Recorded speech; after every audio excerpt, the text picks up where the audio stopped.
Barrister साहब, आप लोग कुछ एंटिसिपेट कर रहे हैं, कोई सीरियस थ्रेट है? और फिर ये जो अली अमीन गंडोपुर साहब हैं, इनकी कोई एफर्ट रंग नहीं ला सकी, जरा इस पे भी तबसरा कीजिएगा, क्योंकि आप लोगों की तो बड़ी अच्छी मुलाकातें होती हैं चीफ मिनिस्टर के साथ। जी देखें, आज भी चीफ मिनिस्टर की मुलाकात हुई है वज़ीर आज़म से, और तमाम तर चीफ मिनिस्टर्स की मुलाकात हुई है, और बिल्कुल मैं समझता हूँ कि अच्छी बात है।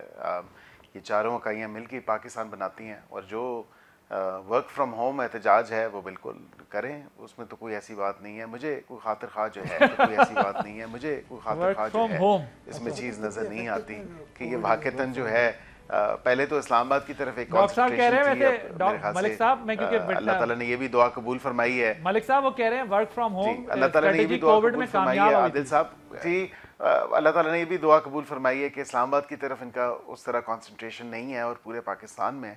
तो देखते हैं कि पूरे पाकिस्तान में जो कहा जाता है कि हमारी तो मकबूलियत पूरे पाकिस्तान में वो कितनी कोई है, स्ट्रीट पावर कैसे होगी। जिन मौलाना साहब को इत्तेहाद के लिए दावत दी जा रही थी, उनके साथ जो है बहुत ही करीब आने की कोशिशें की जा रही थी, वो तो उनके खिलाफ उसी केपी हुकूमत जो पीटीआई की हुकूमत है उसके खिलाफ वो तहरीक चला रहे हैं, उनकी करप्शन के खिलाफ। तो ये देख लें कि कितनी साफ चली, शफाफ चली, तहरीक इंसाफ चली। अब आपको नज़र आएगा ईद के बाद के दीगर जमातें क्या करती हैं, जो इन्हीं के साथ इन्हीं की आइल्स में बैठती हैं। You don't see any serious challenge, आपको इस प्रोटेस्ट में कोई टेंशन नहीं है?